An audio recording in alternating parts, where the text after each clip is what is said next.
नमस्कार किसान भाइयों।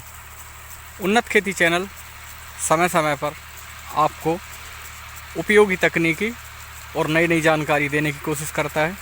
आज हम गन्ना तोड़ने के बाद चने की उन्नत खेती के बारे में चर्चा करने जा रहे हैं।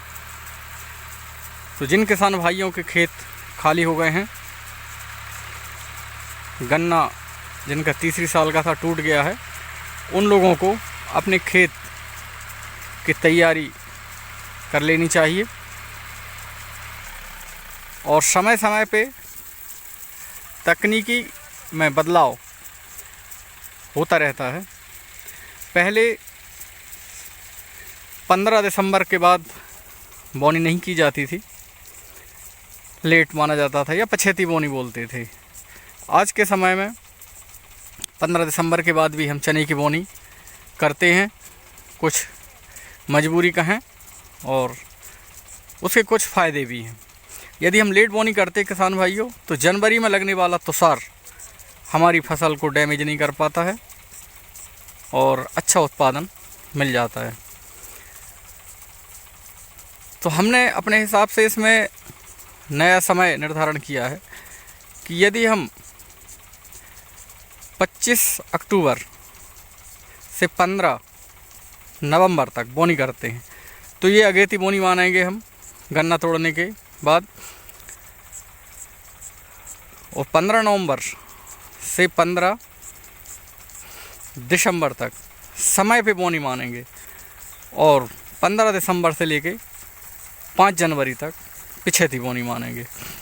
उसका कारण ये है कि गन्ना तोड़ते हैं जब हम, तो गन्ना कटते फिर खेत सुधारते टाइम हो जाता है और इसी कारण से कई बार हम बोनी करने में हिचकिचाते हैं। मैंने अनुभव किया है कि इतने लेट बोने में भी कोई नुकसान नहीं होता है, बल्कि बचत हो जाती है तुषार से। अधिक ठंड से हमारी फसल बच जाती है। तो इसलिए हमको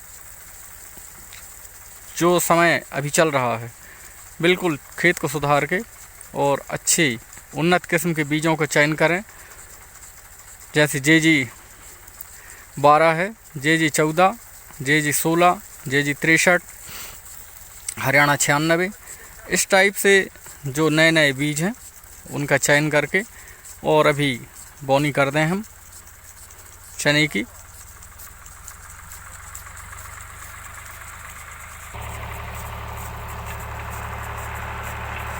देखिए किसान भाई, पहले हमने पलेवा किया, उसके बाद कल्टीवेटर से जुताई जलाई करने के बाद रोटावेटर चला के मिट्टी को भुरभुरा बनाया है और आज हम इसमें चने की बोनी करने जा रहे हैं। आज हम चने की बोनी करने जा रहे हैं। JG12 चना के बीज का सिलेक्शन किया, उसका बीज उपचार किया, पहले फंगीसाइड से, फिर इंसेक्टिसाइड से, फिर राइजोबियम कल्चर से। बीज उपचार करने के बाद सीड ड्रिल से बोनी करने जा रहे हैं। दलहन के लिए DAP डायमोनियम फास्फेट भी मिलाना नितांत आवश्यक होता है।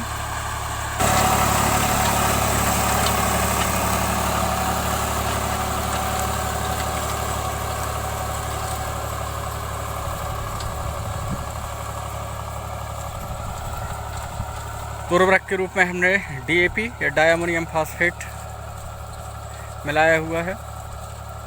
किसान भाइयों, इसका 25 किलो प्रति एकड़ के हिसाब से हमने मिलाया है। देखिए चने का जर्मिनेशन बहुत बढ़िया।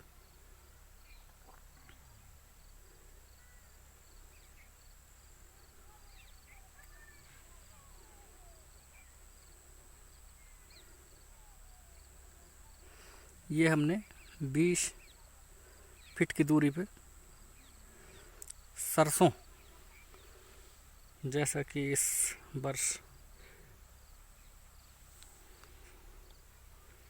तिलहन उत्पादन का लक्ष्य निर्धारित किया गया है, तो ये बीच में हमने सरसों के रोरे भी डाले हैं।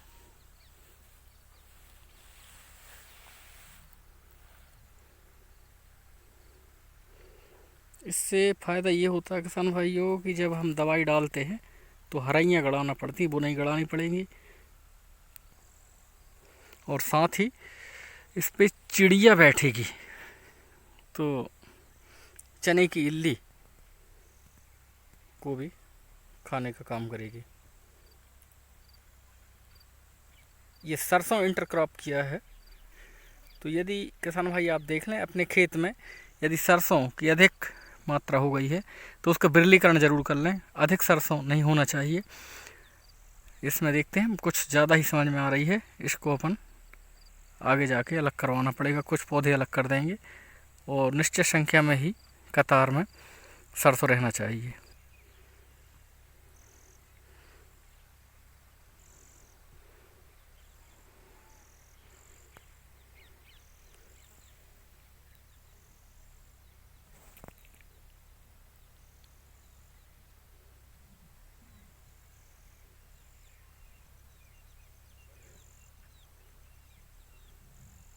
पहले थोड़ा पीलापन दिख रहा था, वो धूप के कारण था, इसीलिए छाया में देखें आप।